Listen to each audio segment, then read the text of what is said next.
పంజగుట్ట అంబేద్కర్ విగ్రహం కూల్చివేత ఘటనపై కఠిన చర్యలు తీసుకోవాలన్నారు మాజీ డిప్యూటీ సీఎం కడియం శ్రీహరి. అంబేద్కర్ 128వ జయంతిని పురస్కరించుకుని హన్మకొండలోని విగ్రహానికి పూలమాలలు వేసి నివాళులర్పించారు కడియం. పంజగుట్టలో అంబేద్కర్ విగ్రహాన్ని తొలగించడం బాధాకరమన్నారు. దీనిపై ప్రభుత్వం విచారణ జరిపి చర్యలు తీసుకోవాలని డిమాండ్ చేశారు. హక్కులు కాపాడుకోవడంలో దళితులంతా రాజకీయాలు, పార్టీలు పక్కన పెట్టి ఐక్యంగా పోరాడాలని పిలుపునిచ్చారు.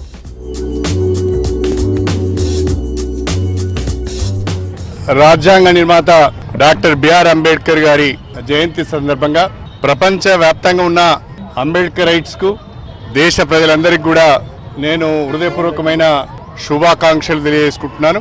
డాక్టర్ బిఆర్ అంబేద్కర్ గారు ప్రపంచంలోనే అతి గొప్ప ప్రజాస్వామ్య దేశమైన, అతిపెద్ద ప్రజాస్వామ్య దేశమైన భారతదేశానికి లిఖిత పూర్వకమైన రాజ్యాంగాన్ని అందించి భారతదేశ సమగ్రతకు, భారతదేశ అభివృద్ధికి, భారతదేశంలో ఉన్న అన్ని ప్రాంతాల వారికి, అన్ని మతాల వారికి, అన్ని వర్గాల వారికి, అన్ని మతాల వారికి, కులాల వారికి కూడా సమన్యాయం జరిగే విధంగా రాజ్యాంగాన్ని మనకు అందించడం చాలా గొప్ప విషయం.